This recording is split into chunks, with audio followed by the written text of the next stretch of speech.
All right, what these are going to be are proofs that you'll probably see in the near future. They're also shortcuts of how to take the derivative of sine inverse, cosine inverse, tangent inverse, cotangent inverse, cosecant inverse, and secant inverse. Now, the previous process that you saw me do on the previous video is a process you can always use to figure out the derivative of trig inverses. But there's a shortcut, and that's what these particular proofs are going to do. And what I have up here is, okay, we're going to figure out what the official derivative of the arc sine is, and I've got a symbol here, it looks like an arrow, and that means implies. This implies that y equals the sine inverse of some function that I'm going to call g of x. And that can be written in this form: the sine of y equals g of x. Same process that we've done many times already with these notes. So I'm going to do implicit differentiation, and the derivative of g of x is g prime of x. So I'm going to use that symbol here. And over here, the derivative of sine is cosine, so I have the cosine of y times dy dx. And that dy dx is equal to g prime of x over the cosine of y. So what I'm going to do now is define the cosine of y in terms of g of x, because I have this relationship of the sine of y with g of x, which means I'm going to go back to our right triangle. Here's my angle measurement, y. Sine is opposite over hypotenuse. So that means this length is the hypotenuse squared, 1 minus g of x squared. So the cosine of y is going to be adjacent over hypotenuse, and it's simply going to be the square root of 1 minus g of x, make that a little longer, squared. So now I've defined my dy dx as g prime over the square root of 1 minus g of x squared.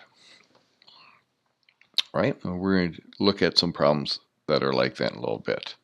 All right, I'm going to do this one right here. And this implies, obviously, that the cosine inverse of g of x equals y, which means the cosine of y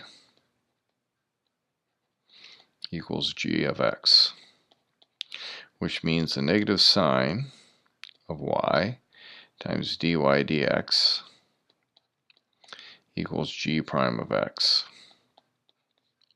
And dy dx is equal to g prime of x. And I'll make that negative, and down here I'll have a positive sine of y. Now I'm going to figure out the sine of y from this relationship by making a right triangle. Here's y. Cosine is adjacent over the hypotenuse, and so this side has to be the square root of 1 minus g of x squared. So that means the sine of y is the square root of 1 minus g of x squared over 1, which is simply that. And so my final answer is a negative g of x, or negative g prime of x, sorry, over the square root of 1 minus g of x, that quantity squared. Notice, these are opposites of each other. Again, I explained why they were in the previous one. All right, number 3.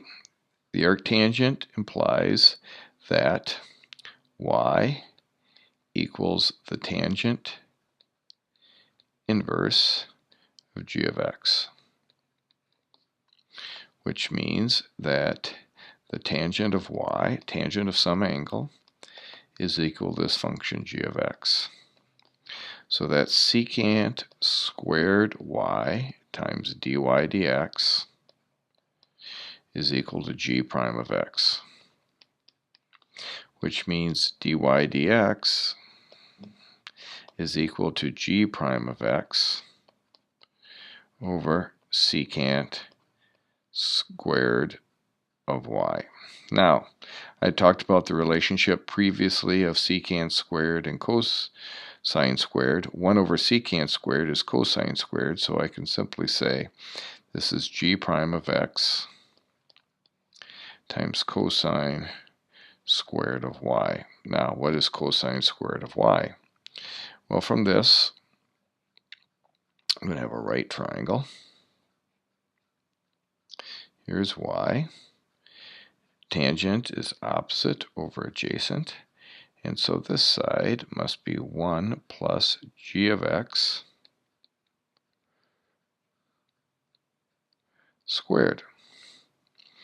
And so cosine is 1 over that. So the cosine of y is equal to 1 over the square root of 1 plus g of x squared. So when I square that, I'm going to get 1 over that, so my final answer is g prime of x times 1 plus g of x squared. Now, if you notice a pattern, these right here were opposites. My guess is when I figure out the arc derivative of the arc cotangent of g of x, I should have a negative g prime of x here. That's what I'm guessing. All right, so this implies that y equals the cotangent inverse of g of x, which means the cotangent of y equals g of x. Take the derivative of both sides, that's g prime of x. Over here, the derivative of cotangent is negative cosecant squared y times dy dx. That means dy dx is equal to g prime of x over, I'll make that negative g prime of x. Notice it's opposite here, of the cosecant squared of y. Now, cosecant, 1 over cosecant is equal to sine, so I can write that as a negative g prime of x times sine squared of y. So what is the sine of y? Well, from this triangle, here's y. G of x, cotangent is adjacent over opposite, but my hypotenuse ends up again being 1 plus g of x squared. So that means that sine of y is equal to 1, that's an equal sign by the way, 1 over the hypotenuse, which is the square root of 1 plus g of x squared. Now when I square that, I'm going to get 1 over 1 plus g of x squared. And so my final answer is a negative g prime of x over 1 plus g of x, that function, squared. All right, 2 left to do. So I'm going to clear this. And my next 2 are, I'm going to prove, I believe this is number 5. I'm going to prove that the derivative of the arc secant of g of x, prove what that derivative is over d of x. Well, this means that the secant inverse of g of x equals y, which means the secant of y equals g of x. And the derivative of secant, I believe, is secant tangent. So I get the secant of y times the tangent of y times dy dx is equal to g prime of x. That means dy dx is equal to g prime of x times the secant of y times the tangent of y. Well, dy dx, I know some things here. I got g prime of x. The secant of y is equal to g of x, which I have right there. And now I have to figure out the tangent of x, which means I have a right triangle. Here's y. And secant is hypotenuse over adjacent. And so this is the square root of g of x, that hypotenuse squared, minus this leg squared, 1 squared, which is 1. So down here I'm going to have the square root of g of x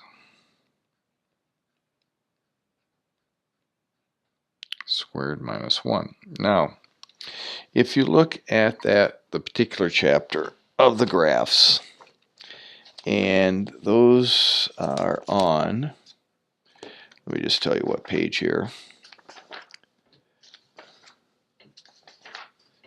I would have you look at the graphs on page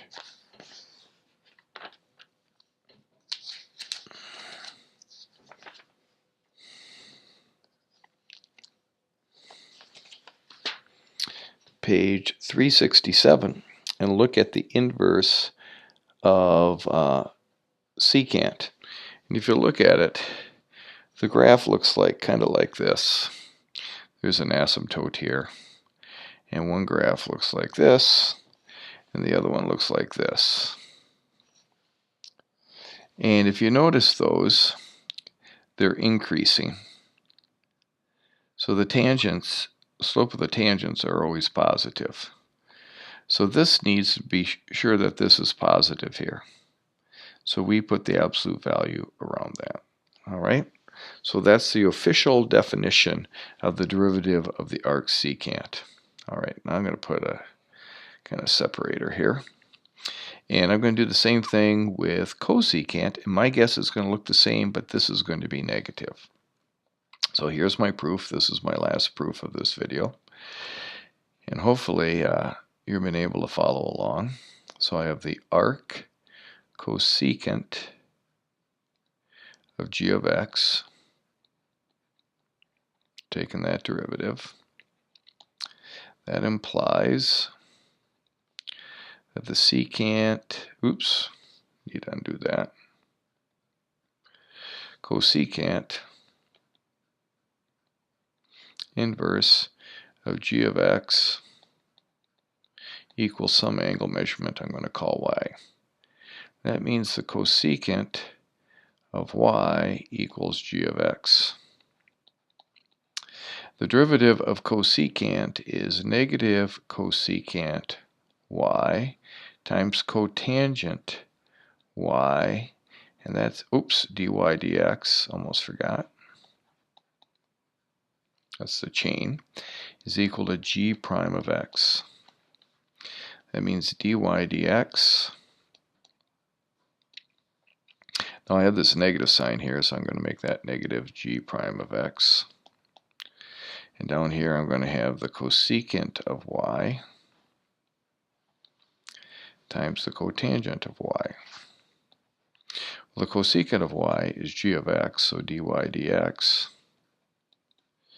is going to equal a negative g prime of x over g of x times this cotangent of y. So we'll go back to our right triangle. We're given the cosecant. Cosecant is hypotenuse over opposite. And so this side would be g of x, that quantity squared, right? The hypotenuse squared minus this leg squared, which is 1. So cotangent is adjacent